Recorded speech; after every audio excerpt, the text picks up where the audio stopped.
শুভ সকাল বন্ধুরা, আমি সুস্মিতা। আমার একটি ভিডিওতে আপনাদের স্বাগত। আজকের এই মিনি ব্লগটা আপনাদের কেমন লাগছে অবশ্যই কমেন্ট করে জানাবেন। ভালো লাগলে অবশ্যই লাইক করবেন, কমেন্ট করে জানাবেন কেমন লাগলো। আর ইউটিউব থেকে দেখলে অবশ্যই সাবস্ক্রাইব করবেন, ফেসবুক থেকে দেখলে ফলো করবেন। সবাই একটু ভালোবাসা দেবেন। আমি একাই ভিডিও করি, একাই এডিটিং করি, একাই ভিডিওটা শেয়ার করি, তাই একটু যদি ভালোবাসা দেন ভালো লাগে। আজকের দিনটা হচ্ছে পয়লা বৈশাখ। পয়লা বৈশাখের দিনে সকালবেলা উঠেই মেয়েকে বলছিলাম শুভ পয়লা বৈশাখ, ওটাই ঘুমাতে ঘুমাতে বলছিল। তারপরে চলে এলাম রান্নাঘরটা পরিষ্কার করে মেয়ের জন্য খাবার বানাবো বলে।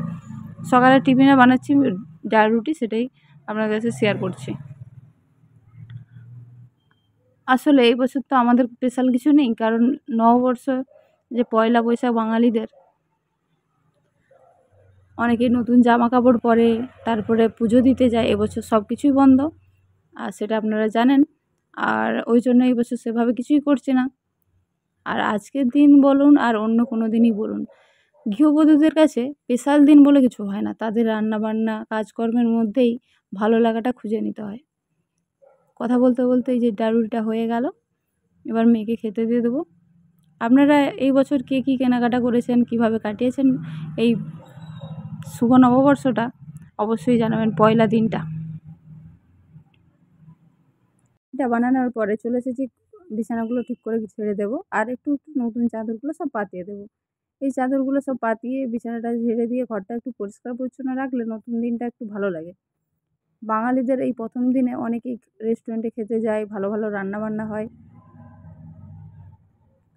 আর যা গরম পড়েছে আর কি বলবো, সেই ঘরটা পরিষ্কার করার পরে এই ঘরটা জানলা টানলা সব খুলে দিলাম। প্রচণ্ড গরম পড়েছে, না হলে একটু হাওয়া বাতাস আসে না। তারপরে এই যে কাপড় এক গাদা জমেছে সেগুলো কাচাকাচি করে নেবো, তারপর স্নানে চলে যাব। স্নানে এসে পুজো দেবো।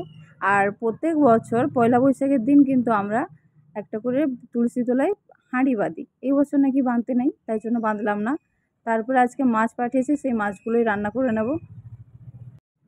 এই মাছটা যে শেয়ার করেছিলাম, বলেছিলাম অনেকের কাছে কী মাছ, আপনারা বলেছেন ভোলা ভেটকি। অবশ্যই ধন্যবাদ, আমি জানতাম না, ভালো লাগলো বলার জন্য। তারপরে সন্ধ্যাবেলা একদম চলে এসেছি, রেডি হয়ে গেছি। হঠাৎ করে প্রোগ্রাম হলো যে বাপের বাড়ি যাব, কোনো ঠিক ঠিকানা ছিল না। এখন বাজে কটা বলুন তো? এখন বাজে 9:30 10টা।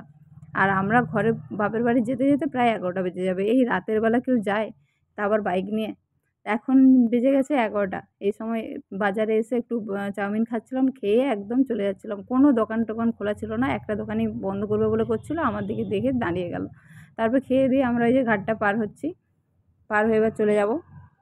এবার পুরো অন্ধকার, ঘন অন্ধকার, কেউ নেই রাস্তায়। এই প্রথম অভিজ্ঞতা, এত রাত্রেবেলা বাপের বাড়ি গেলাম। সবাইকে শুভ রাত্রির শুভেচ্ছা। সবাই ভালো থাকবেন, সুস্থ থাকবেন। টাটা। ভালো লাগলে অবশ্যই কমেন্ট করে জানাবেন।